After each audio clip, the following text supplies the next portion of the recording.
substitution movements back here that are helping me in that process. I'm going to have you sit up. You're pretty high, so be careful.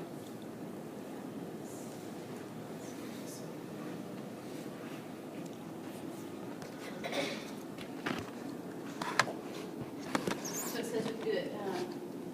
Prone or good seated.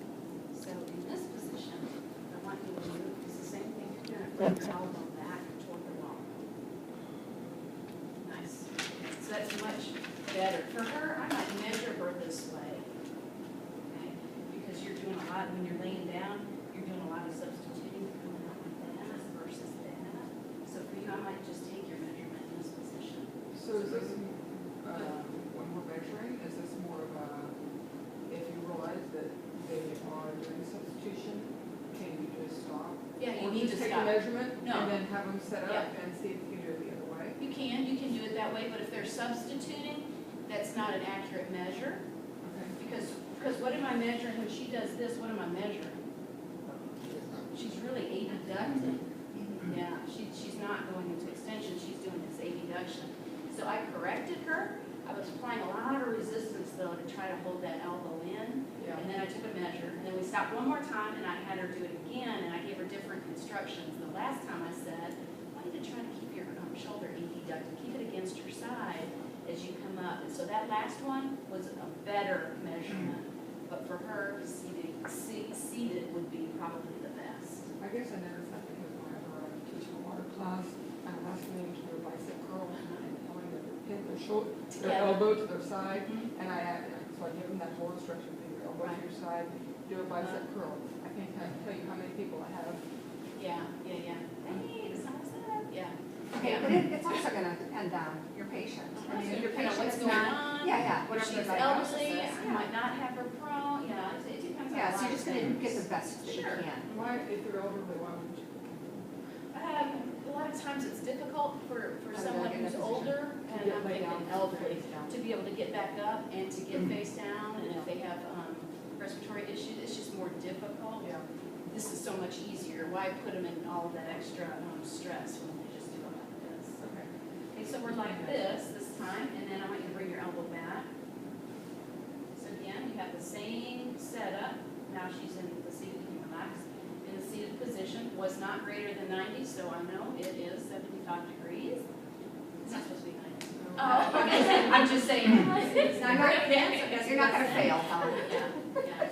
That's still the right size. Still the right side. So did you already document it? We Active? did. Okay, excellent. Do we just leave that documentation that way, or should we change it? Well, by that time, I will have graduated from the pencil. right? Pencil to the pen.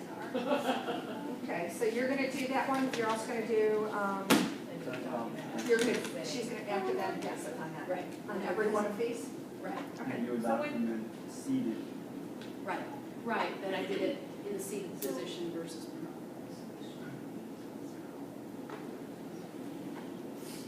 But it doesn't, I mean, other than how it works for the patient, when we're doing the testing, you want us to do it socially? You can do it any way you want, just do it one way, because you're not gonna have time, because this is probably the fastest 20 minutes of your life, will be this one.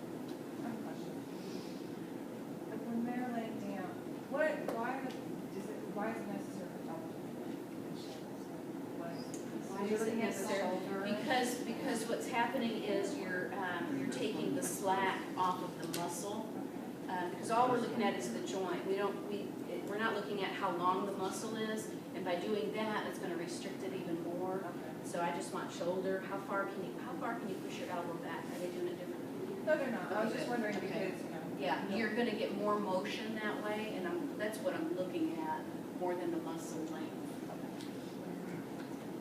Okay, what plane is that? All right, what axis? This is what's All right. to me. We're infield? Firm. Okay, should be. Should be. Firm, question mark? Okay. I'm sorry. Next. I hate remembering. So when you do the infield. Sometimes I forget. Dang it. For you older ladies. And that motion, yep. I feel like a spring chicken. A little popping. Little popping going on in there? Yeah. Okay, so, abduction, okay? This is just like that flexion one we did, where there's two of them, and we're gonna combine them, and we're gonna call this measurement shoulder abduction, okay? So on page 85, it talks about shoulder elevation through abduction, okay, meaning coming out, and then it's elevating due to the scapula is elevating.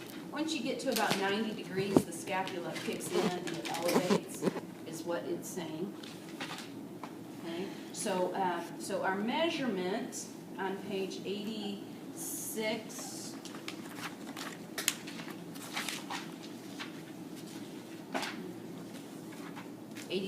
we're combining these, right?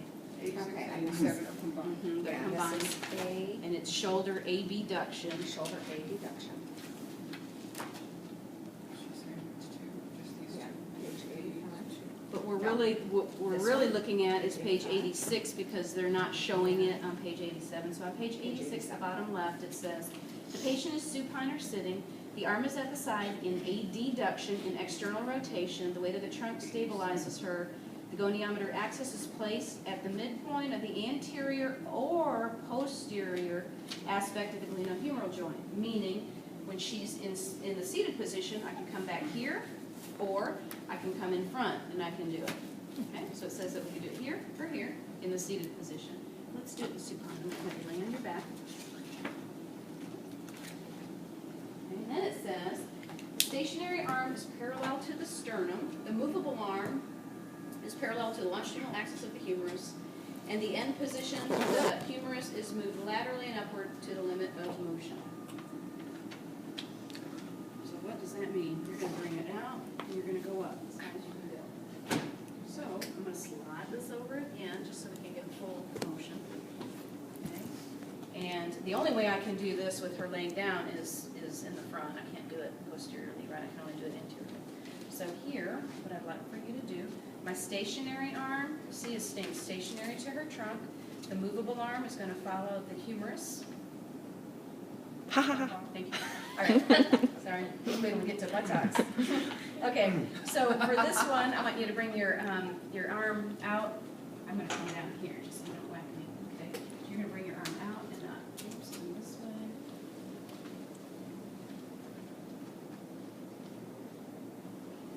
She is at 178 degrees. See if we can go. Let's see if we can bring it all the way.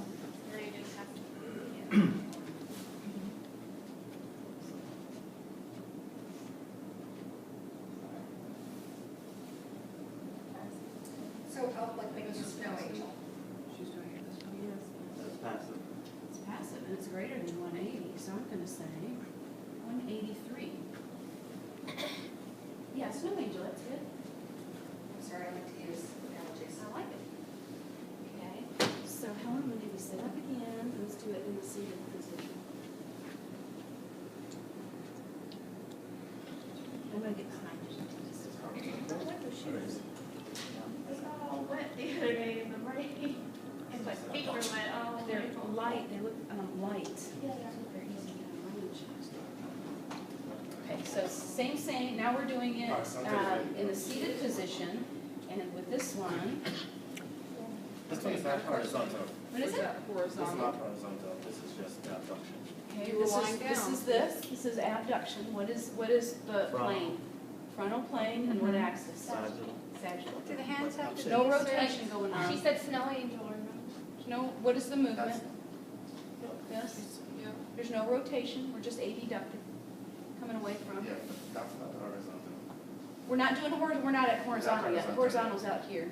It's not horizontal, yeah. it's this one. Jumping jacks. We're still at the, Yeah. 85 and 87 combined. Very good. Have you seen the Lego movie? How he No. does jumping jacks like this. this weekend. Oh, that's fine. I Well, see. that's all I can do, right? It's a good movie. That is so funny. He doesn't like It this. says, now I want you to bring your hand out. Uh-huh, I seen it. I fall apart. It's because you guys are kids.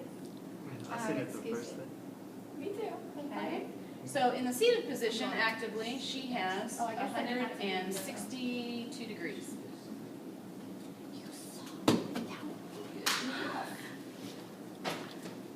I can go And again with infield? you. We should be studying this weekend. How would not you do the being infield listening. the same? Okay. Same way. Go to the end of the motion. What does it feel like? slack there at the end. That she was laying down, so that is horizontal. No, it's not. Doesn't matter, even if she's laying down, you're still in this same plane. The plane doesn't change because she's laying down. It's still the same movement. What is horizontal? Horizontal is a rotational movement. It's rotational, so it would be out in this plane. Okay, got it. Okay. Thank you, Mhm. sorry. No, it's okay. It's good. 'Cause if you have it, other people might too. All right, so on page 88 is where we are, speaking of horizontal. Okay, so this is, it says active assessment, passive assessment, and then it has our goniometry measurement. I'm gonna move your hair again. So it says that we can start, somebody read the start position instead of me. Somebody else do it. Patient is sitting, shoulders in 90 I have- degrees of abduction Please read it. and neutral rotation. The Okay. elbow is flexed and the Flexed. forearm is in the mid position. Mid position. Okay, then what? That's the start position. Okay, so it says you can start in abduction, and it also says you can start in flexion, right? It says the shoulders 90 degrees of abduction and neutral rotation. Okay, look on page 89 where it has the measurement, where we're doing the universal goniometer. Start position, the patient is sitting. The Oh. shoulder is in 90 degrees of abduction and neutral rotation. The elbow is flexed and the forearm is in mid position, just like you said. In alternate start position, the shoulder in 90 degrees of flexion, the elbow flexed and forearm in mid position. So we can start like this, or we can start like this. So we need to note which way we're starting. Okay? What is this? What movement is this at her shoulder? What's her shoulder doing right now in this position? Just her shoulder. Not moving. Abduction. It's, Abducted, right? Mm-hmm. Sorry, I jumped you. sorry. Go ahead. Sorry. Her shoulder, Her shoulder. What movement is this right now in her shoulder? Your shoulder right now. It's abducted. I brought it away from her side. Okay, so right here we're abducted. It says we can start like this in abduction at 90 degrees, or we can start in flexion at 90 degrees. I prefer this, but you can do it either way. Okay, so I'm going to start like this. But on those, the arms are like, the hand is like this, not like this. On the picture, the Okay, but what you told me was mid-position. So the book needs to make up their mind. Would you agree? So they're starting in prone? Okay, so we'll go in prone. You can do prone or mid-position, and move your arm. do we have to mark that we did prone or mid? No. Oh. Let's be specific. What was reasons? Okay, okay, all right, so what is the movement? What are we looking at? Horizontal, abduction would be this, right? Because moving away from her sternum. A deduction is we're adding it to her. Okay? So with this, you gotta note in your own head that we're going toward the sternum and away from the sternum, not the spinal cord. So what if we started off at flexion, like, So you're gonna start like this and you're gonna go as far as you can. And then you're gonna start here and you're gonna come out as far as you can. okay. So either way, if you start here, this measurement is gonna be larger than the other one, Yeah. probably, okay? All right, so read on, you're doing great. you want me to go to stabilization? Yes. The therapist stabilizes the trunk and scapula, goniometer axis. The axis is placed on top of the chromium process. Okay, Stationary arm perpendicular to the trunk. okay, Movable arm parallel to the longitude axis of the humerus. okay. In Movement. position.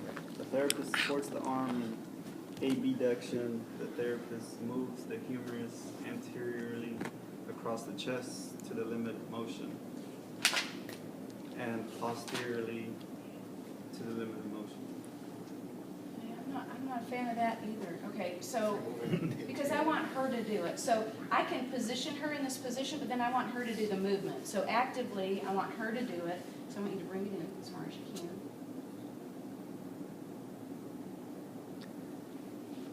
Relax. Is that greater than 90? Yes, it is. It's 120. Bring it back out. This time I want you to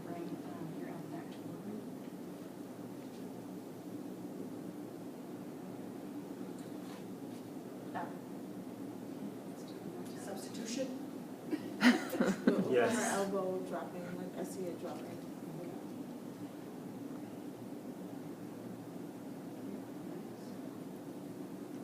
And that is 56 degrees.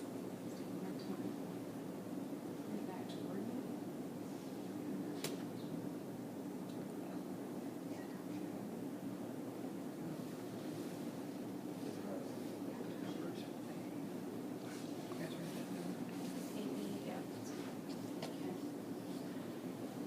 Okay, so we have that measurement. We are placing her in the position, but I want her to actively do the movement.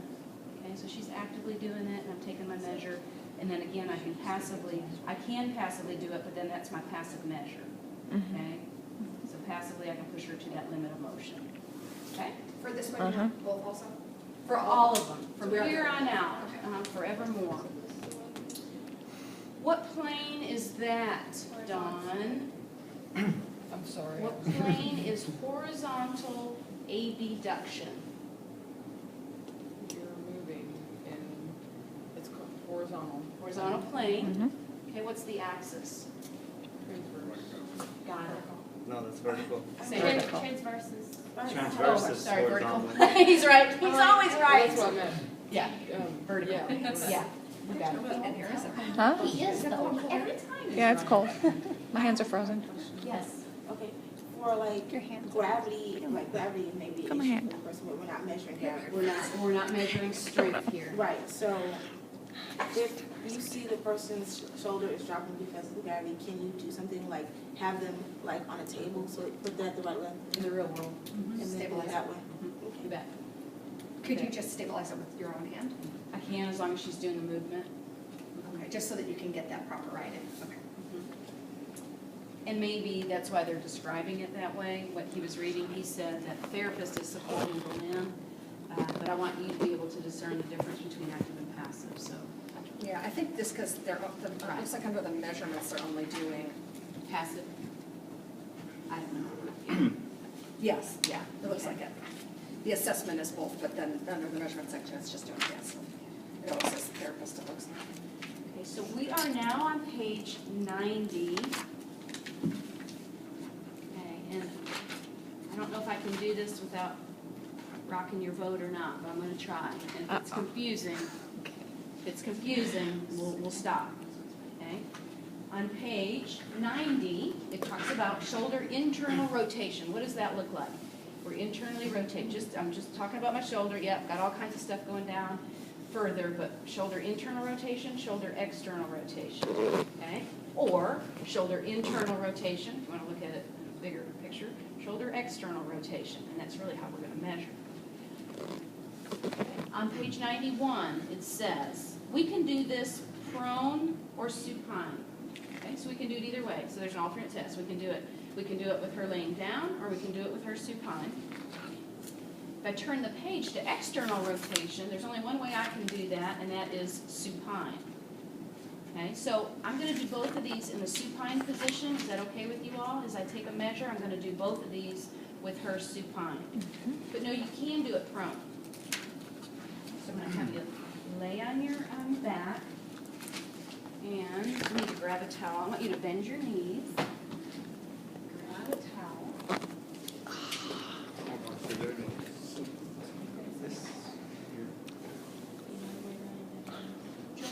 Yeah. Would you ever do an extra highlighter?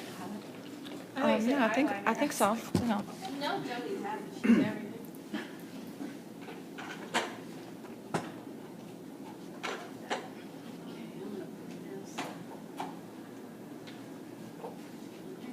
So, what are we doing? External rotation, internal rotation? Okay, bring her arm out like this. It's too much. It's too much. Can you scoot your body that way a little bit? That's good. Now, this, okay? So read the start position. If I have her in supination, what are we doing here? Can you keep your elbow right there? This is internal? Internal rotation first? Yeah, is that what we're doing first, internal? Okay. So the reason I'm using a towel is with without the towel, her olecranon process is not in alignment with her shoulder. So I'm trying to line up the olecranon with the shoulder, because then I'm gonna take my laser through the axis of this, and I'm lining it up with the axis of her shoulder. Does that make sense? Yep. That's why I'm using the towel. So I'm providing a towel right now for you. Yes. It'll be around whether or not you use it. Okay, we're ready. The patient is prone or supine. The shoulder is in 90 degrees of abduction. The elbow is flexed to 90 degrees, and the forearm is in a mid position. Of course, in our pictures, he's the opposite way you are. What is? Oh, yeah, okay. Okay. A towel is placed under the humerus to achieve the abducted position. Okay. The start position is contraindicated if the patient has history of posterior dislocation of the humeral joint. Okay. Okay. The axis is placed on the olecranon process of the ulna. Okay. Okay. The stationary arm is perpendicular to the floor. Perpendicular to the floor, so okay. Is it because she's upside down on the opposite way? Let's look at this. Okay. Okay, so we're gonna do it like this, okay? It says like this, and But then he's she's face laying down, but we're gonna do it this way. Okay. So my axis is over the olecranon process, my stationary arm is gonna stay perpendicular to the ceiling. Actually, if you follow the arm, correct? My movable arm is gonna follow her arm. Yeah, your stationary is going to follow her. No, my stationary arm is staying perpendicular. Right, yeah, your stationary stays perpendicular to her arm. Right. Yeah. Not to her arm. It's parallel to Talking her. about her humerus. No, parallel to her floor. My movable arm is gonna be parallel. My stationary arm is staying like that, Okay, up okay, and down, okay. okay? It's not moving. The stationary arm will never move, it's gonna stay. We've gotta get, work on your shoulders. Some exercises. Okay, so what I want you to do is bring your hand, what do we do? Internal. Internal? Yes, Internal? internal. Okay. Internal. So I'm gonna have you, bring your palm to the floor. And relax. Let's try that one more time. There's your movement motions and stuff, right there, you're not going anymore. Just trying to substitute. Okay, so greater than 90, no, so it must be 71 degrees. Okay, so it's internal rotation. External rotation, she's going to go that way. So let's try that. Can you bring your hand up? Bring this hand toward the pillow. Okay,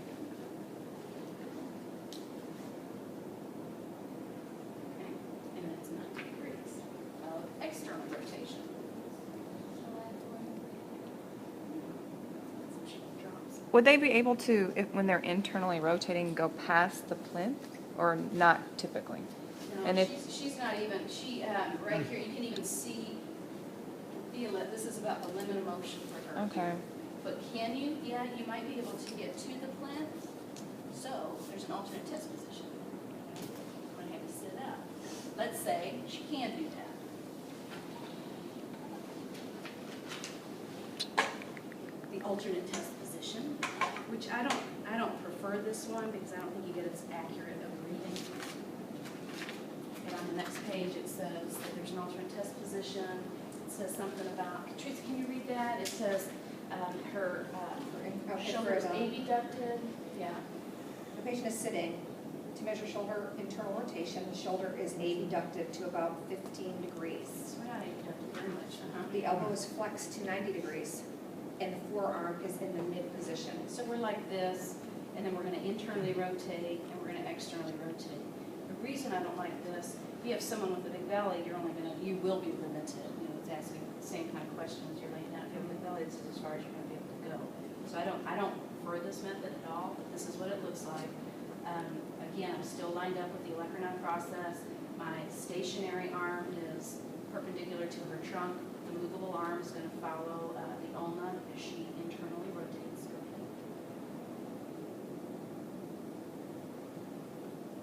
See, the limiting factor is her trunk. Gotcha. So for internal rotation, I have 72 degrees. Back out. External rotation, it seems like she abducts. doesn't say. Yeah, trying to do external rotation, not shown. The arm is at the side in adduction. The elbow is flexed 90 degrees, the forearm is in mid position.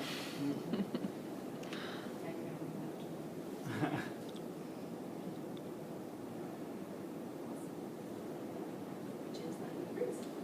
Okay. Okay, so in the position when she internally, Internal was like did she do better sitting or did she do better laying? 72, I think. What did she do best? She did better laying. I think she did better laying down. Dawn, what did you write down? I think it says normal is like 70 internal, like 90 external. External. External rotation number was, External was 90. And what was her internal on that one? Like 72. And what was her internal when she was laying down? Um, I just didn't write it down. no, I'll have to go back. Let me look. Is there anything on the next one? Nothing on the next page, Teresa? That's straight. That's it, we're moving on. All right. So length, so So- hypermobility, would that be notated like with What's the question? I didn't the hear. hypermobility? Yeah, so if there's some hypermobility with it, I would document it down there. Like with, she's 3 degrees past For abduction, right? for ABW. Yeah, yeah. I would only note it if it was something that was really crazy, Okay. yeah. But wouldn't the Because my measurement, numbers are indicating that, but down there, hypermobile, I if mean, that it's would be really like loosey-goosey way in back. there, yeah, then I would document that down there. Anything over 15 degrees. Yeah, and you can kind of feel it too, it's just kind of like, kind of floppy even, it's a different feel altogether. So, you guys want to practice these before we move to strength? Because we've got a lot of strength too. Okay, so it's early. It's 25 till. I'm going to write these on the board. I'm going to give you some time to practice. I'll just kind of check in with you. I'll be here, but I'll just kind of check in to see how you're doing. There's goniometers. There's more goniometers in there if you didn't bring one. This is yours, right? Yep. And so get those out. Look at scapular range of motion and shoulder range of motion, and get a good feel of the goniometer. Because when you're done practicing with that, we're going to move on to strength.